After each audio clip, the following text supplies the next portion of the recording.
Hello, Vol Nation. Welcome to another episode of Believe in Tennessee Football. I'm your host, as always, Kyler Curbison, joined with Reed Bacon. We got a great one today. We're talking about some updated transfer portal news going on with the Vols, a new NCAA constitution that might help us out with the bowl ban, and then we play a little game. We go over some scenarios. We ask each other, what would we do? Would you rather? A start, cut, and bench, and a ranking. So we give each other 5 things, and we rank them 1 through 5. So real fun podcast, great time, and let's jump into it. The game. Snap, the kick is in the air, and the kick this time is no, sir-ree. No, sir-ree. Final score. Tennessee 20, Florida 17. Pandemonium reigns. Loads up, fires long for the end zone. The pass is going to be caught by Tennessee. Tennessee wins! Caught it by Tennessee to one Jennings. Jennings makes the catch in the end zone on the Hail Mary. Down at the 35, to the 40, to the 45, to the 50, to the 45, to the 40, to the 35, 30, 25, 20, 15, 10, 5. What did he do? All he did was score. Joey Pence, touchdown on play number 1. Okay, so before we jump into the podcast, got to shout out our number one sponsor, betonline.ag. You got to go there to bet on any games. Listen, football, full swing. We're getting into bowl games. We're getting into college football playoffs. It's getting a later half of the NFL, maybe some playoffs coming up. Basketball's in full swing. NBA, college basketball, now just starting up. To make all those games more exciting, you got to bet on them. Put some money down. It really gets the adrenaline going. So for stats, for odds, for spreads, everything that you need, betonline.ag is the place to go. Right now, they've just updated their desktop version of their website, so it looks brand new. So go there or on your mobile device, and when you sign up, you'll receive a 50% welcome bonus on your first deposit if you use code BELIEVE50. That's BLEAV 50. So make sure and use that when you first sign up, and you receive that 50% welcome bonus, which is just, hey, it's extra money. Why wouldn't you do it? So head on over to betonline.ag. It's the best place to do any bets. It's just the best sports book out there. So go on over. All right. Welcome in, everyone. Looking forward to this podcast. Very excited. Got my Titans gear on today. Today is Saturday. So, for the boys, Let's go get this victory versus the Bengals. First, Reed, how we doing, bud? Let's go, baby! I am so happy. I'm first off, I'm just so juiced. Growing up, growing up, I'm a huge Vols fan, huge Vols fan, and I am an absolute huge Titans fan. If you had to make me pick, it would be very, very difficult. But I sometimes still feel like I'm maybe just the slightest bit more connected to the Titans. And it was all because at that time I was growing up in Nashville. I was born in Knoxville. My family and I moved to Nashville when I was, 6 months old, whatever. And so I grew up there. And it's so hard for me to explain to people here in Knoxville. And it used to make me so mad in high school and in middle school and all this stuff. Everyone was Colts fans because of Peyton Manning. And it was just so infuriating to me. I'm like, I get it, but he's just one person. This is our state team. And so you would walk into a Weigels or a Pilot, and you would see Vol stuff, and then you would see Colt stuff. And it's just it would just make me so frustrated. But people didn't understand that when I lived there is when the Titans came, and it took over the city. And I've heard all this stuff over the past 5, 6, 7 years, and it had a little bit of run this year about the Titans fans aren't that great, or, they don't have a great backing. And there were those years of, Packers and Steelers and Cowboys and Eagles and all these big fan bases. When they come to Nashville, they take over the stadium.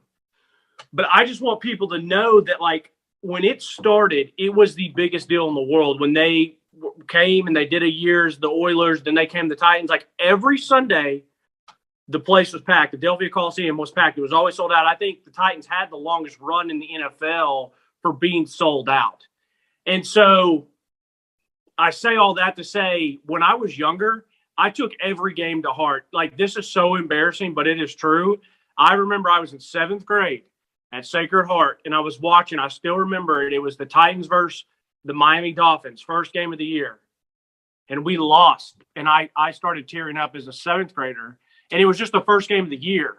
So, like, I just love it. And so it's funny because now, during the regular season, I'll let myself get a little fired up. But my main thing is, hey, just make it to the dance. Like, win the division, make it a dance. So now today, your boy is super juiced, super excited. Like, I'm not going to have my phone on me during the game. Like, I'm just locked in. And I couldn't be more happy to watch a team that swarms on defense, that eats up on people, that runs the ball, that tests manhood. And then I say all that to say, Kyler, what dollar amount would you pay to be on the Tennessee Titans, get your name called running out of the smoke, and just number 77 for your Tennessee Titans from the University of Tennessee, Kyler? Like, what would you pay to be the starting, right tackle today? I would give up my salary. I would give up my NFL salary that year. Like, I would play for free, is what I'm saying, just to be on the top. Like, that was, I remember the first time I really figured out who the Titans were. I was a kid, and I remember asking my mom, like, hey, who do I root for? Like, I didn't know in the NFL. Like, I knew Tennessee, my mom's dad played there and went there, so it was always integrated. But then I asked my mom, I was like, does Tennessee have an NFL team? She's like, yeah, it's the Titans. And I could have been like 8 or something. And no, actually, I would have been like 10-ish. Yeah. And I was like, oh, okay. Thinking, okay, I need to root for them. So I like looked up like videos and stuff and found like this documentary on the 1999 season going to the Super Bowl. And so I start watching it. And I mean, it's just captivating, talking about all these wins, talking about, getting through the playoffs, getting to the Super Bowl. I remember like they got to the Super Bowl and she had said they never won the Super Bowl. And I went to her, I was like, Mom, you said they didn't win. She goes, well, just keep watching. And finally got to see the actual play, the 1 yard away from winning, just crushed as a 10-year-old. And I'd been a fan for 45 minutes. So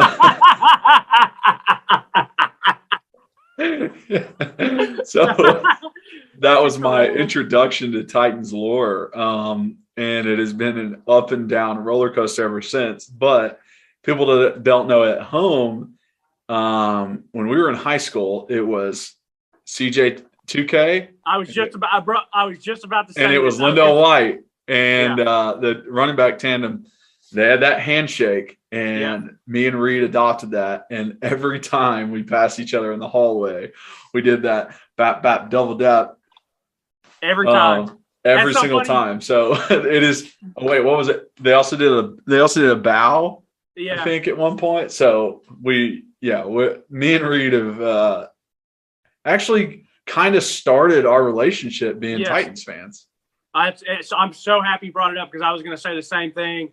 I remember I was a sophomore, you were a freshman. We were working out, and it was funny to say because my buddies and I were like giving you a hard time and stuff and like messing with you. But then, it was that sophomore year, I guess, or whatever it was, and we were in biology class, or maybe you were a sophomore, I was junior, I don't really remember, but that's when we like started talking and hanging out and like being good buddies, and we were big Titans fans. And yes, like I will always remember, we could have been running late to class, we could have been like walking, and people were behind me, people were behind you, and like we would stop, do the dap up, and we would always talk Titans. And it really probably was like how we kind of started. And then obviously we were both big Tennessee fans. And so Yeah, and then when we played JV together, my sophomore year, junior, and we were like Keith Bullock and Albert Hainsworth. That's what we said. We're out there. It was so awesome. I remember that. I still remember like CJ2K, like whenever he would score, he would do his ha ha ha ha ha ha ha, like something around that. And I love that. Like it was actually really, really funny when I was living in Nashville probably 2 years ago. Yeah, probably about 2.5, 3 years ago. We were playing in a men's flag football league in Williamson County, the Williamson County Rec, and we had a great squad. My buddies and I did, and we showed up one day, and we were playing. We didn't know at the time, but we were playing Chris Johnson, his brother's team. So we're at the game, bro, and they got there's 30 people there to watch them play. And I'm getting out of my car and I look over and I look at Logan because he and I rode together. I said, bro, that's Chris Johnson. He's like, what? I was like, that's Chris Johnson just got out of that car. And he was like, oh my gosh. So then a couple of our other teammates came over and I was like, hey guys, we're playing Chris Johnson today. And they're like, what? And then we looked over and it was him. Obviously he wasn't playing, but it was a funny joke because well, you know what I mean? But it was great. It was so funny. And so I told them, I was like, when I make a play, I was like, I'm going to hit him with the and whatever. But it was so, I don't know. But yeah, I just wish people knew that didn't grow up in Nashville, how that city I remember being in 4th grade or 5th grade when we went to the Super Bowl, and we had Titans days at school where you got to wear your jersey stuff. We had a day off of school for it was just, it took over the city, incredible fans. And people forget the Titans had a nice little run, couple AFC championships, couple deep playoff runs.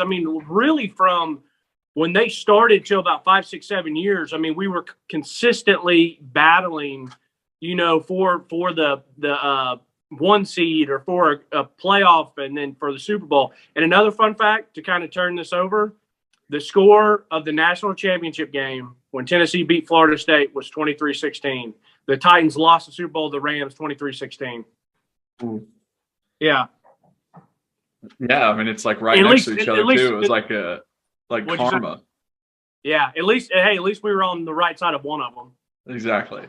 All right, so enough of our Titans fandom. Let's go with the boys, but let's get into some Tennessee news. First up, we talked about this 2 podcasts ago because that's when it was happening, and we recorded 2 that day. But Tyler Barron coming back. Now, we said it on the podcast that it was a possibility he would come back. I think it was something had happened. Apparently, I saw that they were letting go of his dad, and he was upset about it. But then his dad told him, no, you got to stay. This is not a personal thing. You should stay here. Which it literally just reiterates what we talked about, how great of a guy he is, and how nice he was to us. That's a good dad. Talking about Coach Abernathy, a good guy. Yeah. Yeah. So, glad to have him back. Glad that he is back. I think he will help the team tremendously, and being an older guy helps too, moving guys along. And then the next one. Isaiah, the wide receiver that we thought we were getting, and now he's going to Texas.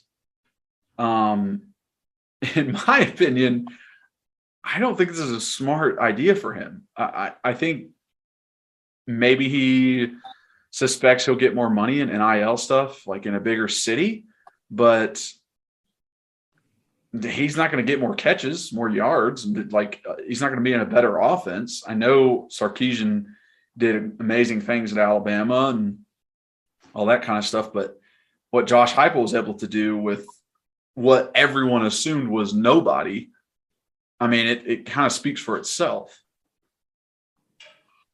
Yeah, so I'm going to hit on both those. Yeah, it was so funny. We recorded both those pods, and literally I think it was later that day, I was on the golf course walking the dog, or maybe the next day, and I see that Tyler Barron's back, and I texted you, and we were smiley, laughing emojis. But we were like, hey, we said it on the pod. Like, you said it perfectly. The door swings both ways. And just because someone enters doesn't mean that they can't come back. And so, yeah, I mean, if that's the case, that Abernathy was like, son, you need to stay here. You don't need to move. Like, this is a good place for you. Like, you need to be under Gardner. Like, kudos to him. I respect that. Instead of being like, yeah, F them, like we're going somewhere else.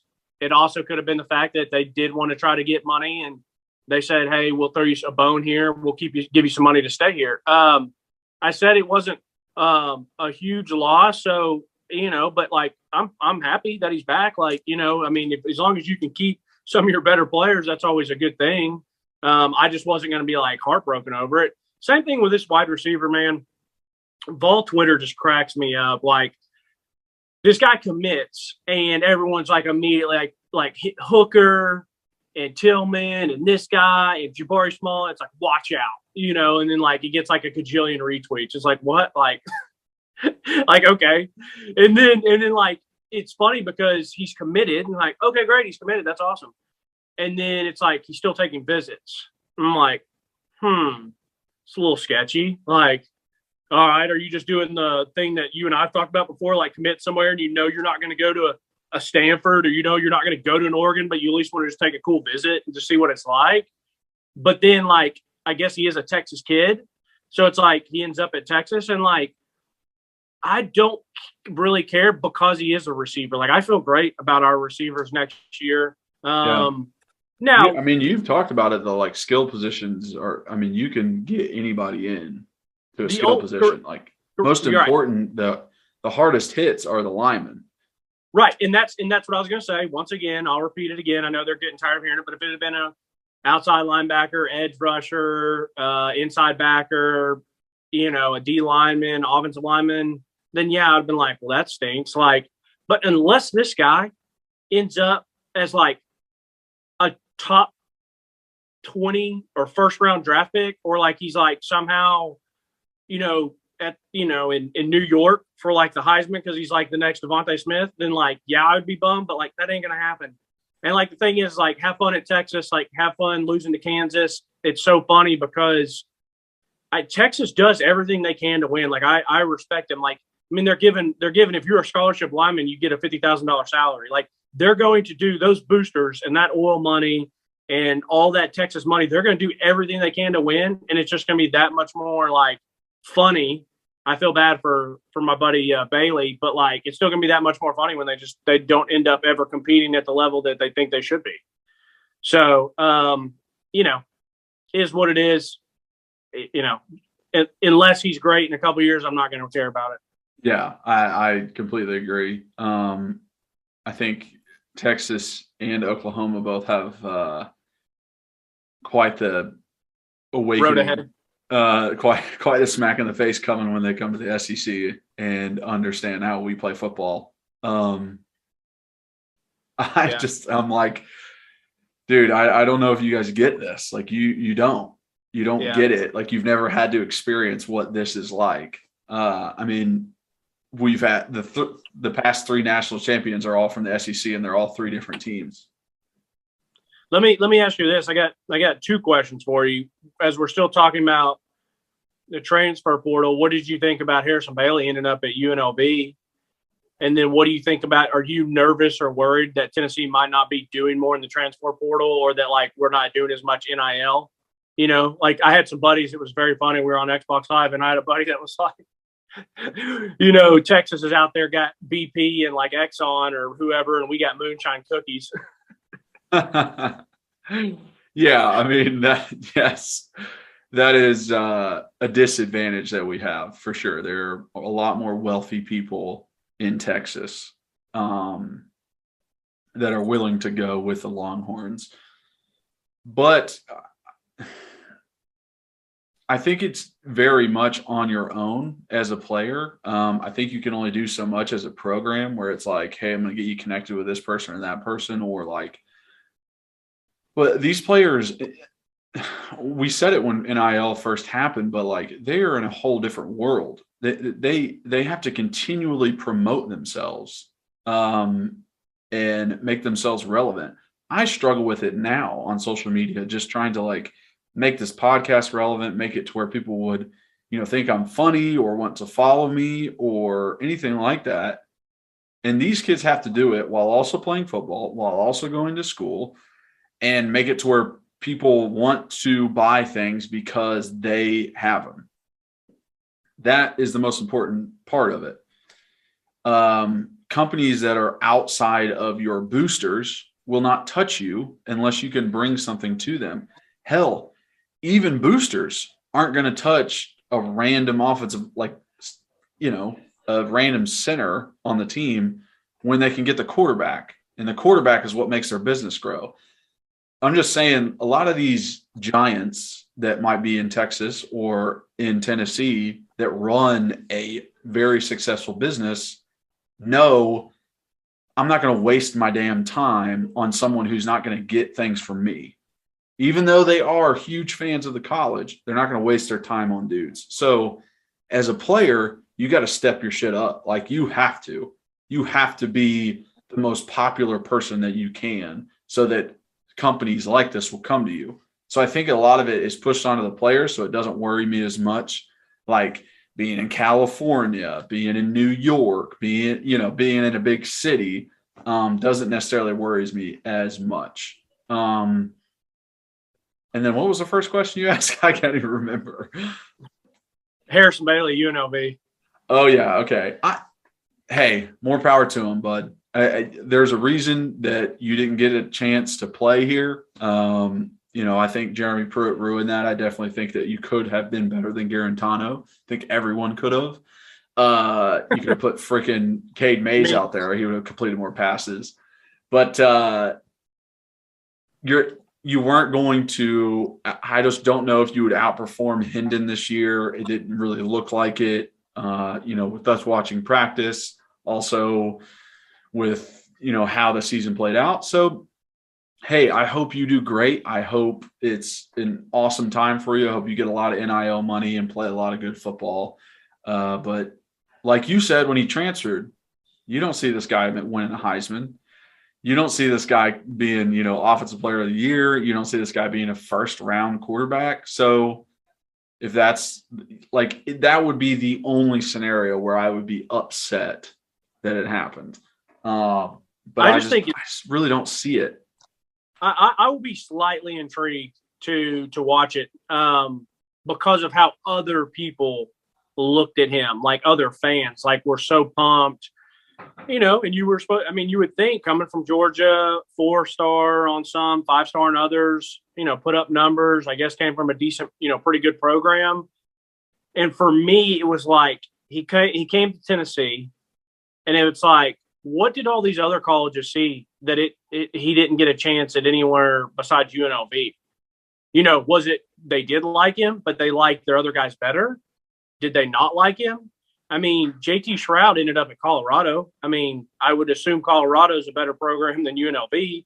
So, even guys like that, I just think it'll be intriguing to see. When I watched Harrison Bailey, I thought he was fine. Like you said, I didn't think he was amazing. Now, please don't hold that to me. I was not watching games back then as I am now, meaning double watching and looking for stuff and taking notes and things like that. And I'm a type of person that, once they started losing with Pruitt and I got invested for 2 or 3 losing games, I was like, bro, we're not going anywhere. I'm not watching this garbage.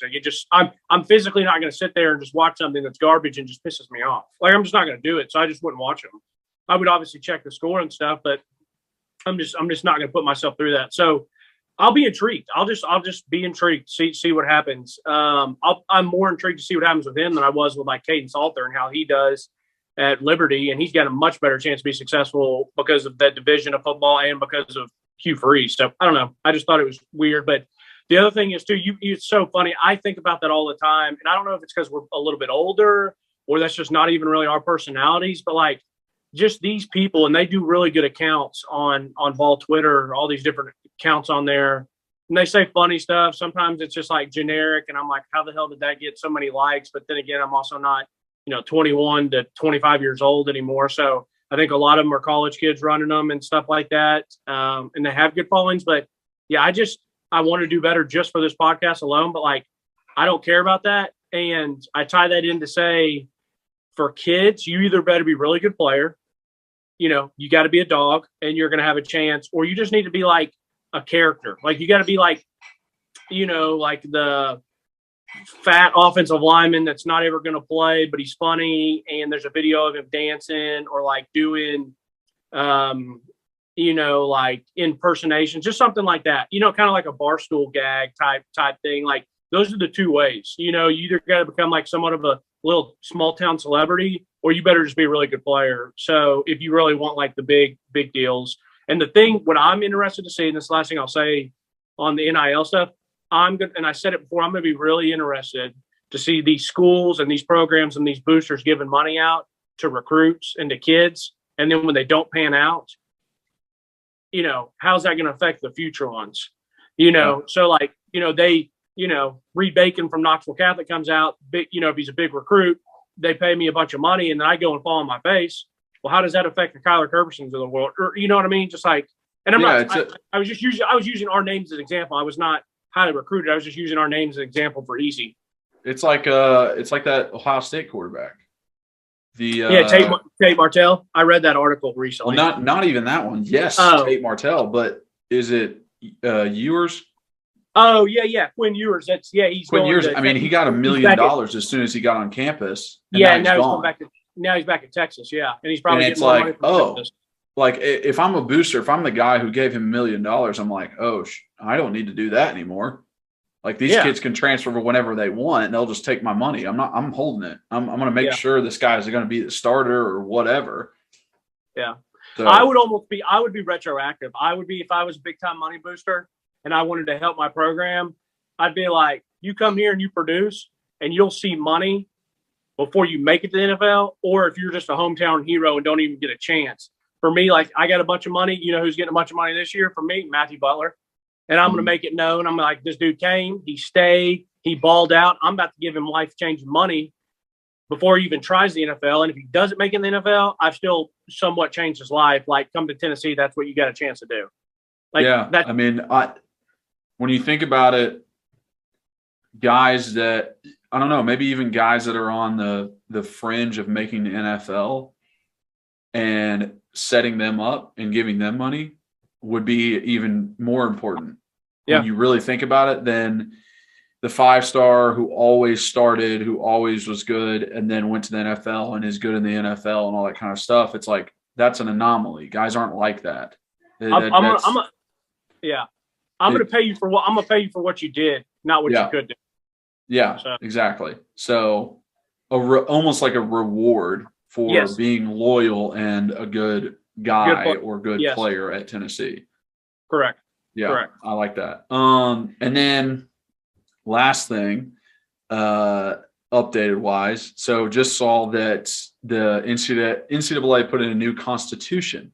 So this helps us out a lot in the sense they have a certain wording in there that makes a big difference for us with NCAA violations coming up. It says to ensure to the greatest extent possible that penalties imposed for infractions do not punish programs or student athletes innocent of the infractions.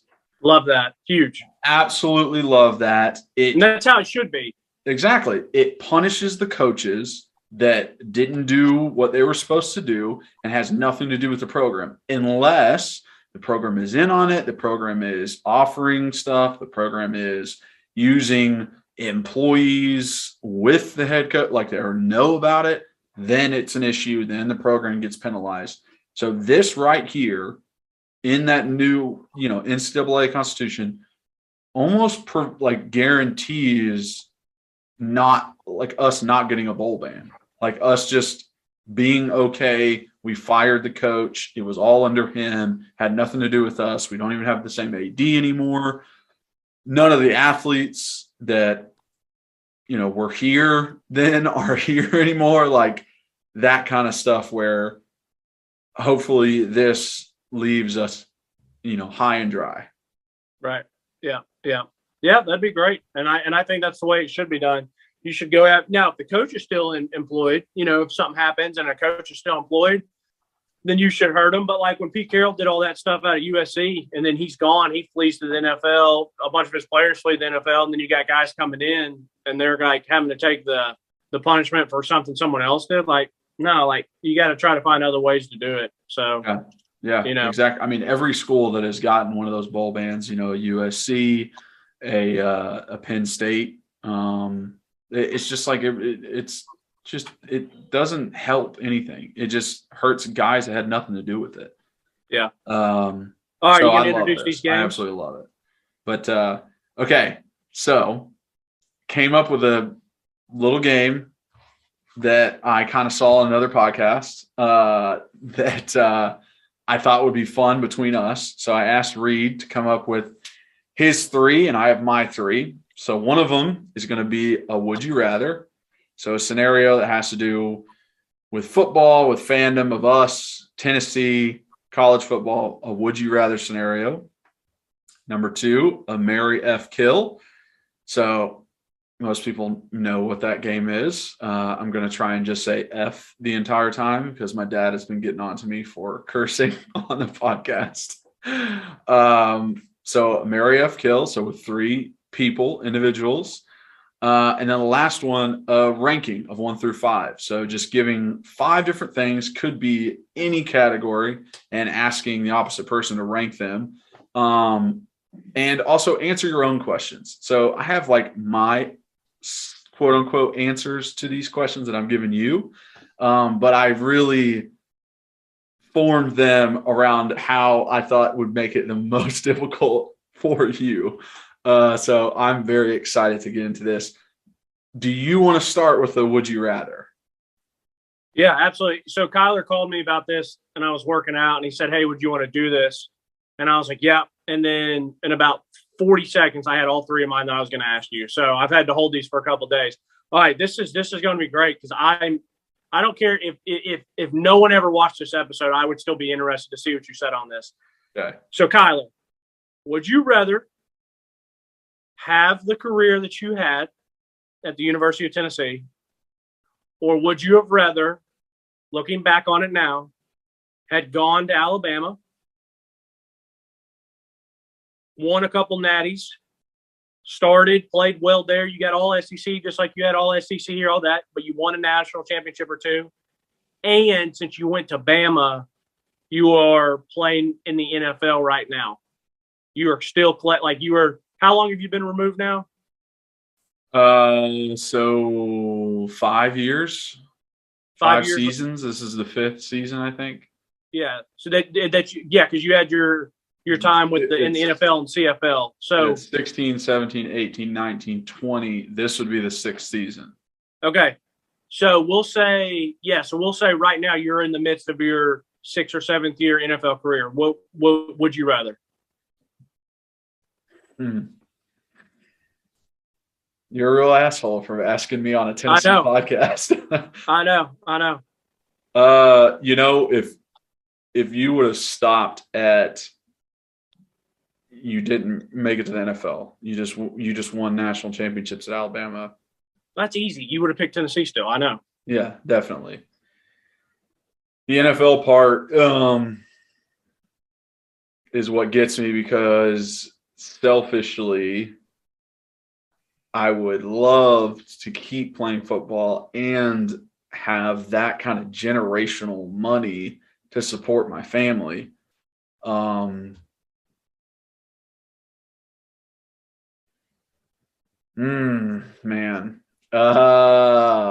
Dang. This is a lot of dead air right now because I'm stuck on this.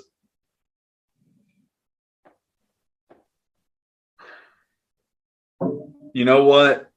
I am happy with my life. So I would say I'd do it all over again. Wow. You are so ball for life, Homer. It's not even funny. I was like, I think I might get him on this one. I almost said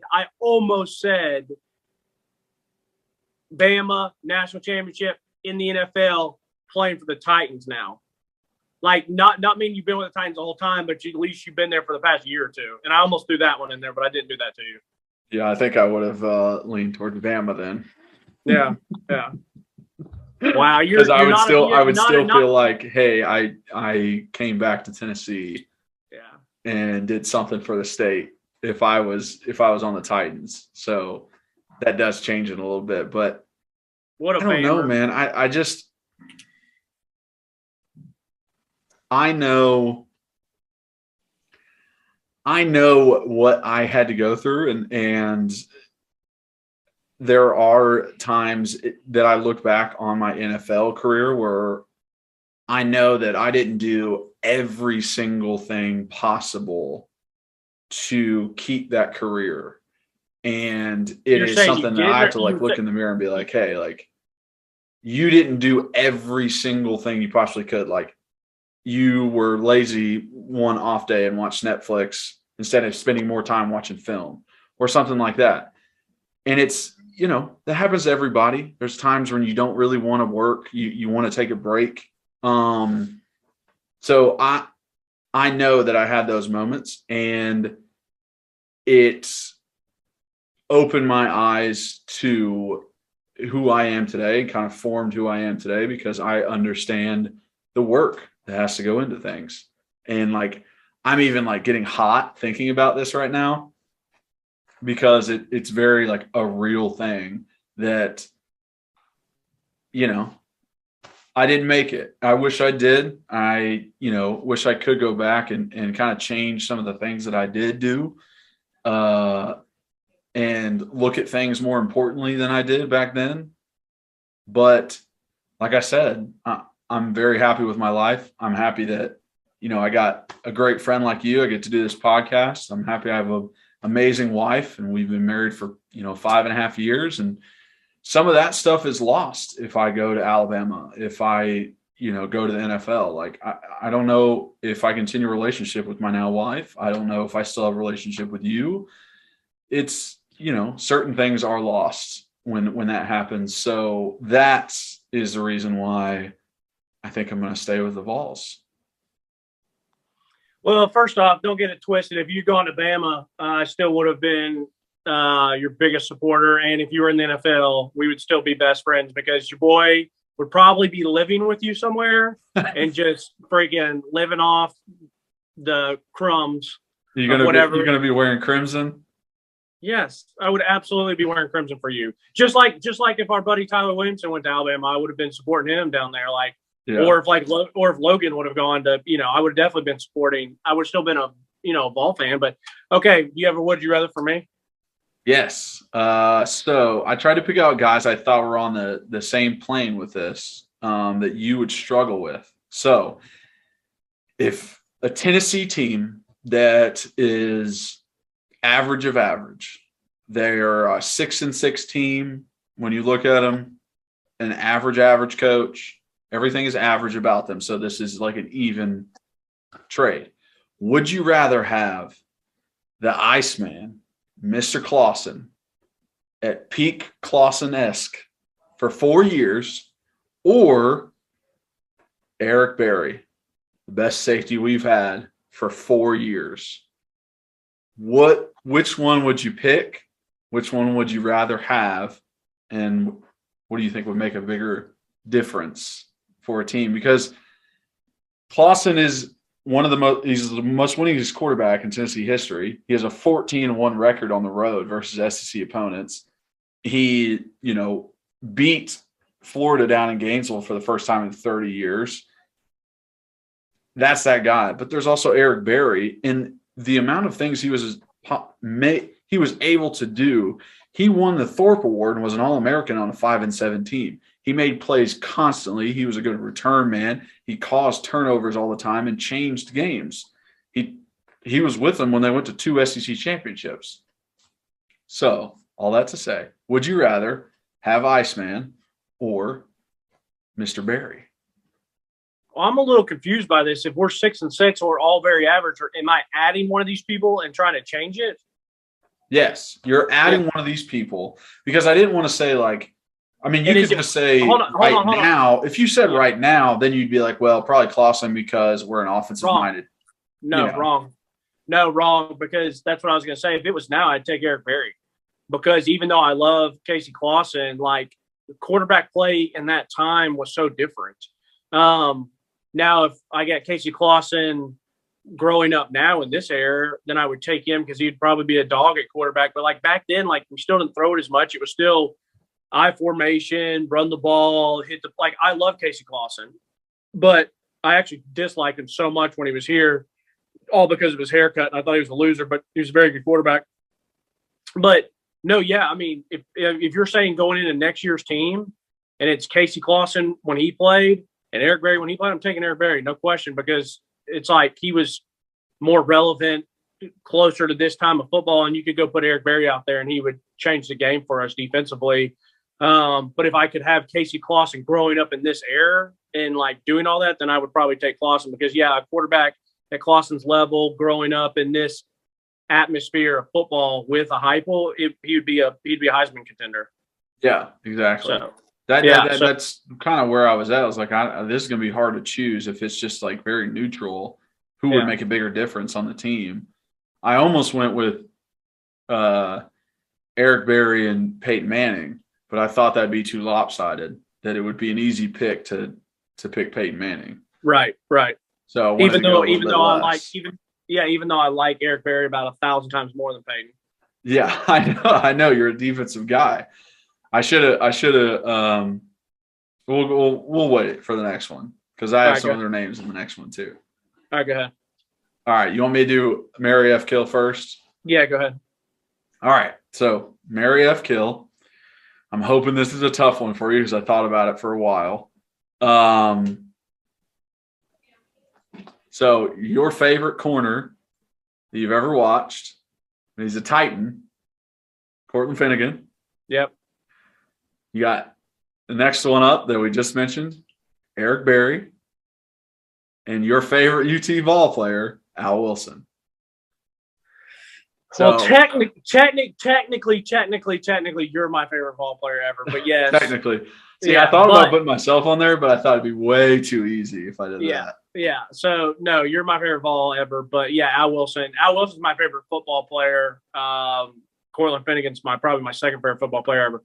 Okay, but yeah. So instead of Mary F. Kill, because that sounds a little weird, like we can do start, bench, cut. Yeah, exactly. Or like love, like whatever. Hey. So number one for me, it's actually going to be pretty easy. Is Al Wilson. Like I love the guy because how he played the game, how he carried himself. It's why I wore 27. I could still watch YouTube videos of him right now, and I would put a hole in my parents' home. Like I mean, I could if someone's going to break into our house one night, just like I'd say, hey Robert. Give me like a minute 40. Let me watch this highlight video, and then I'm going to come absolutely wreck you. So, but no, it's Al Wilson. Al Wilson's number one. Cortland Finnegan's number two, and then I would bench Eric Berry or cut Eric Berry last. Yeah. Okay, so you would pick Cortland Finnegan over Eric Berry. Yeah, I would, and it was also just because that was the time where they were kind of playing during the same time, but I just loved. I love Eric Berry. Like I absolutely love him, but there was just something about Cortland Finnegan, like. Coming from Samford, underdog, 7th round draft pick, the way he played. I always say I wasn't still living in Nashville, but this was around that 2008, so the last time we had a number one seed. We beat the Steelers like 31-10 to get the number one seed, and then we come and I'm at that game. We get the number one seed, and I go to that game with my dad. We get tickets for the first, we get the bye, and then we get tickets for the next game against the Ravens, which we got absolutely jobbed in that game, but we lost 13-10. And I say all that to say the next year going into that offseason was who are they going to pay? Cortland Finnegan, or were you going to pay Michael Griffin? And Michael Griffin to me was like always fine as a Titan. Like I didn't think he was anything special. Like I thought he was very middle of the road, like just kind of solid. I didn't necessarily love him. But I actually think it really hurt the team that they paid him compared to paying Cortland Finnegan, because I think Cortland Finnegan was such a locker room, tone setting, great guy, especially with the city. The city loved him. They really embraced him. So I think it really hurt the Titans that they let him go. But anyways, I love his story. Like I loved everything about him. So yeah. Cortland Finnegan would be number two and Eric Berry would be three. Okay. I didn't know if you'd really pick Eric Berry over him because it's also like I like Cortland Finnegan too, but Eric Berry is a better player. Like, no yes. question. No, he's no question much better player. And yeah, they're not even probably in the same ballpark of being who's a better player, but I still like Cortland Finnegan better. I love Cortland.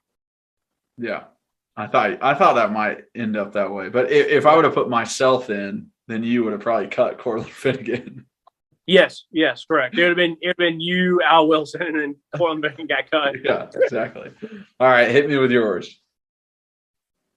All right. We'll do Mary F. Gill, start bench cut.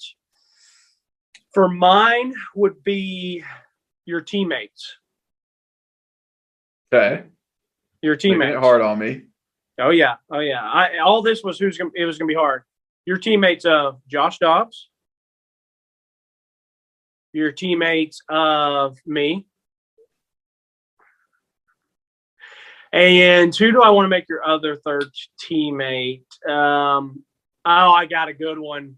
Justin Morley, because he was also your quarterback and he was also your roommate. So, yeah, so your three teammates. Hey, that is tough. You're making me choose between my two quarterbacks. Obviously, you're up there, number one. I'm gonna put 27 in the game if I have to. That's what I like, baby.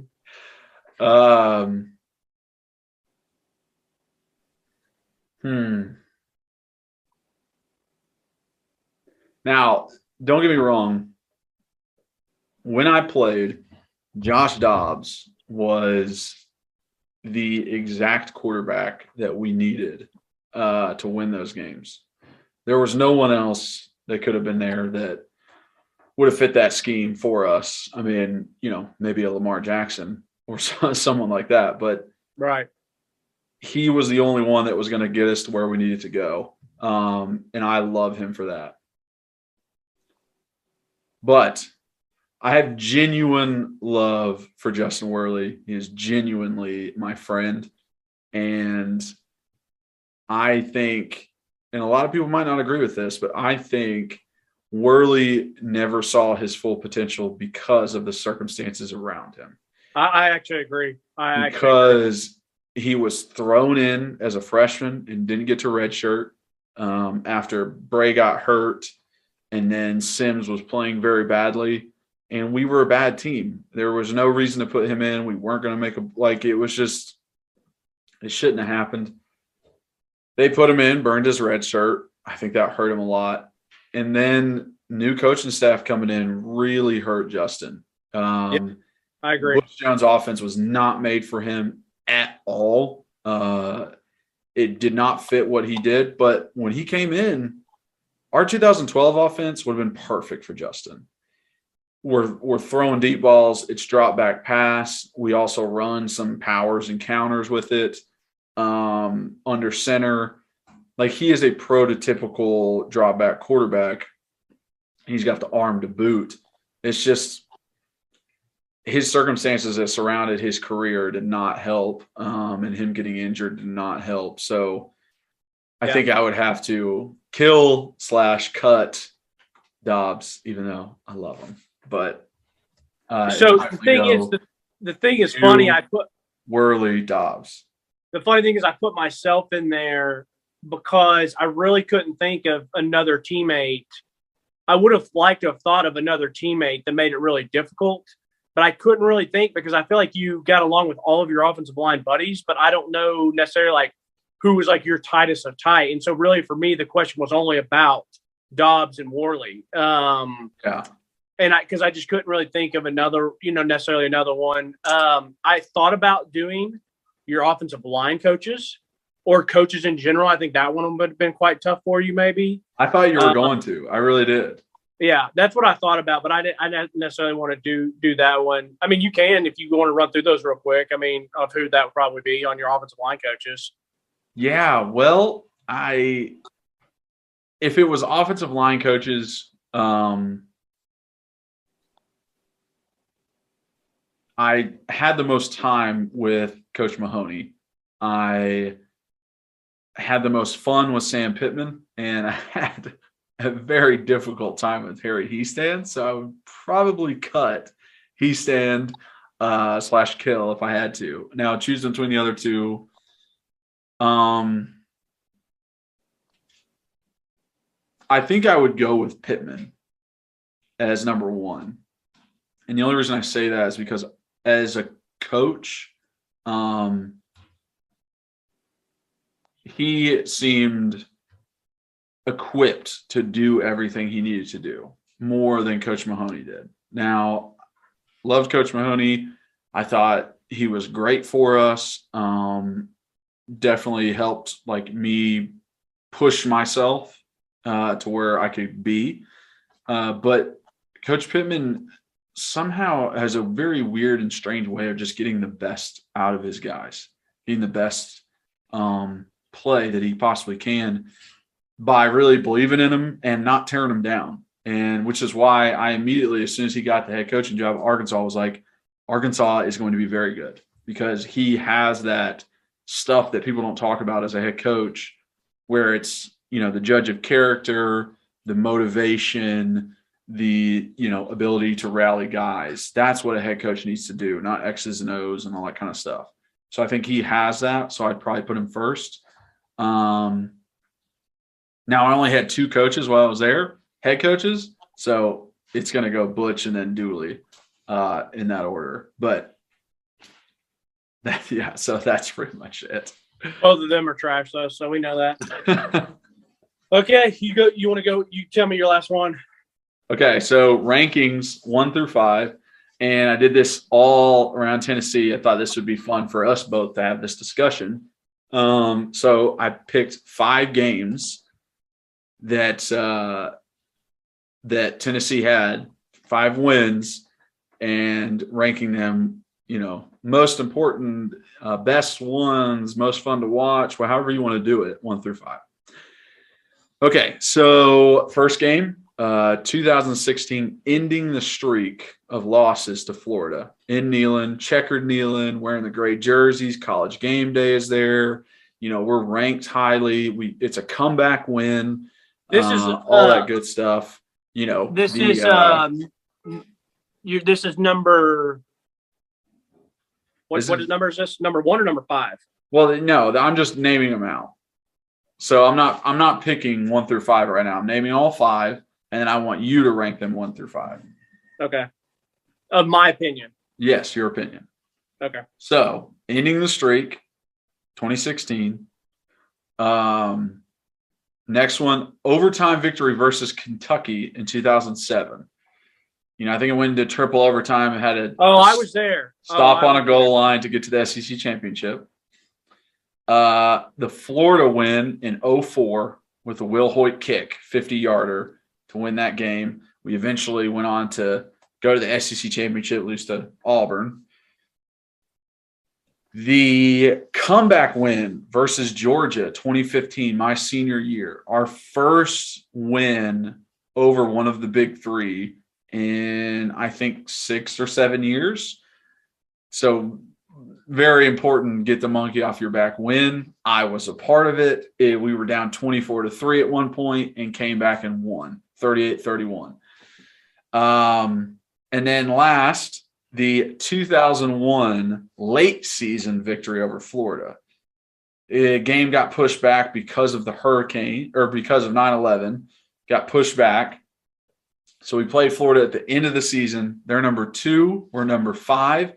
Yet they are an 18-point favorite because we haven't won in the Swamp in 30 years, and we win. So okay, yeah, okay. So how would you rank those 5 games? And I'm just ranking. I'm not going to rank most important. I'm going to rank my favorite. But in my favorite of those, it's because of some of the importance of them. So I'm not saying, hey. So I would go number 1.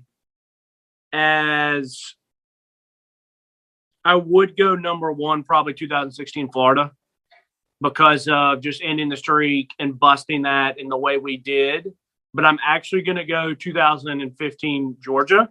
Okay. Okay, I'm going to go to that because it was the first one, and it was because of you, and it was because of comeback, and it was a 6-6 game. Now, I mean, there was comebacks in the other ones too. So, I mean, I know. Does my playing have a lot of weight with that? Correct. Yes, it does. Then number 2 would be 2016 Florida. And now, did you go to that game or were you watching from home? No, so both those games I just mentioned, I was at home for both those. Okay.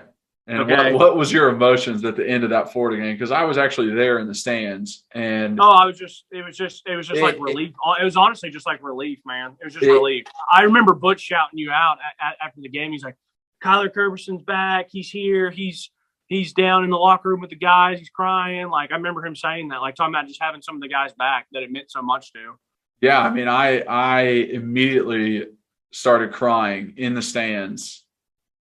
You know, I think we did like victory formation to finish the game. And I immediately started crying. Everybody was just cheering loud and like hugging each other. And I told my wife, I was like, I got to go. Like, I have to go to the locker room. And with tears running down my face, just elated, like wiping my eyes, I'm running through the corridors of Neyland Stadium, trying to get to the other side because I was in the student section. And literally on the other side of the stadium is how you get into the locker room. I mean, I just remember like pretty much running to get there, going through like a back door that I knew of. And one of the coaches opening it and just seeing the offensive linemen and hugging all of them and going up to everybody and hugging Hawk, who's an equipment guy, and like tearing up with him for a second and just being it like that feeling was incredible.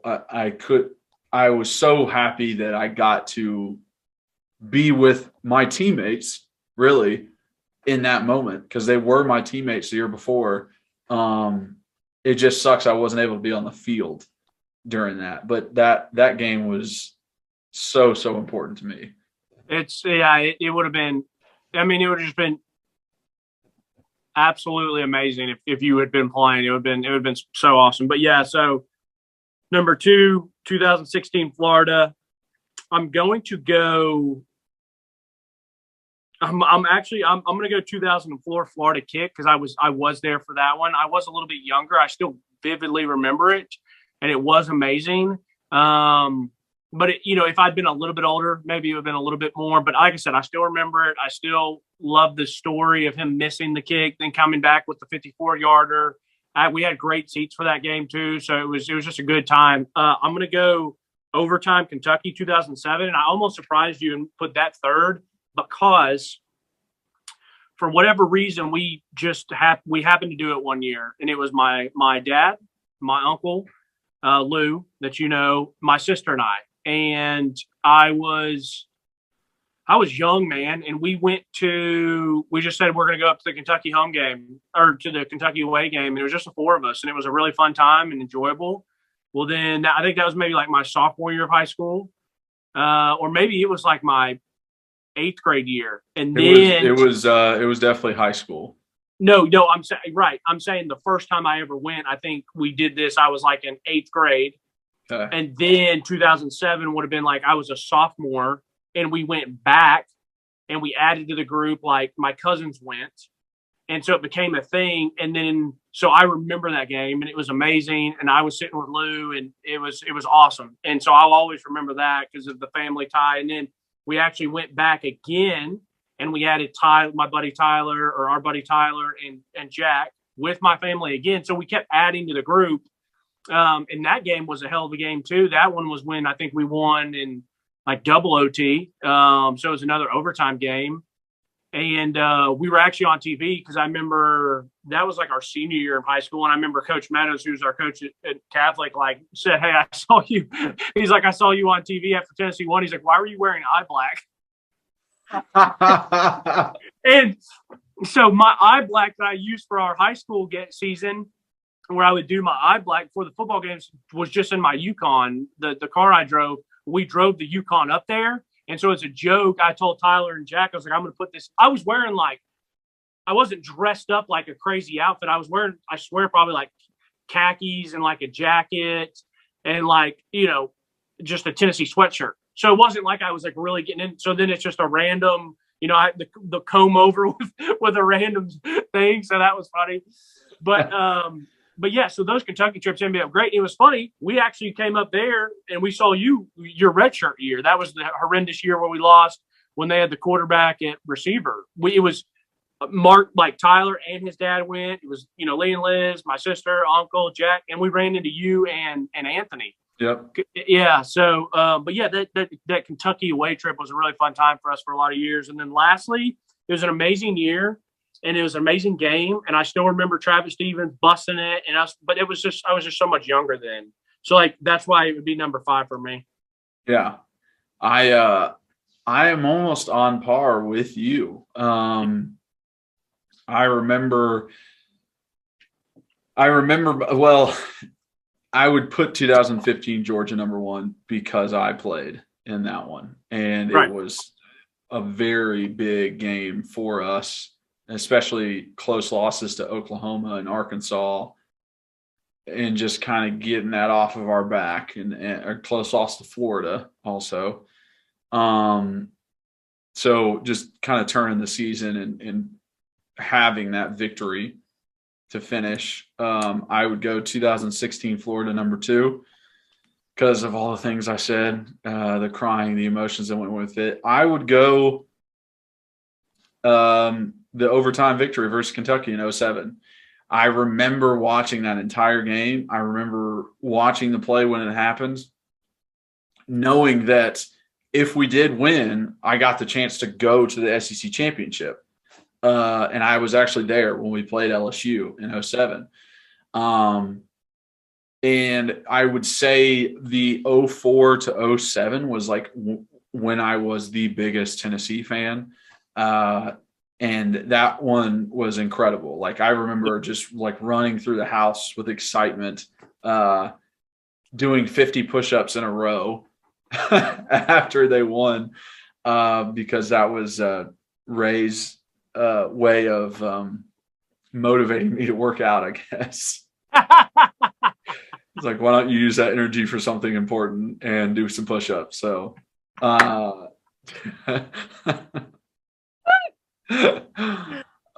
gosh. So did 50 push-ups after that. So that one is up there. I remember being so excited for that. I'm going to put even though the 2004 to 2007 was the time, I'm going to put that 2001 win, because I think that was when I really started to be oh, this is Tennessee football. This is how we are. I kind of remember the national championship, but I was only 5, 6. That was I remember it, 30 years since we won in the swamp. We can never win down there. We're able to go down there and beat them, and Clausen being there, and just the lore of Tennessee football that was after that happened, in my eyes, and who we were. And then it kind of led into that where I think it was 2004 we started the season ranked number 5 or 4. We were in the top 5, and it was oh wow, Tennessee is that kind of team. And then the Florida win, the kick, I would put number 5. Still just an awesome victory, the redemption for Will Hoyt, and the fact that pretty much sealed our fate in going to the SEC championship. It always does with Florida. So right.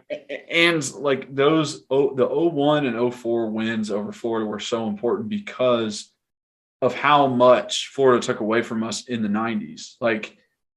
SEC championships that they got, national championship that they got that we didn't, because they were just killing it back then. And Peyton was never able to beat them.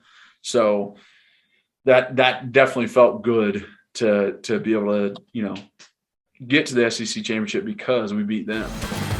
All right, guys.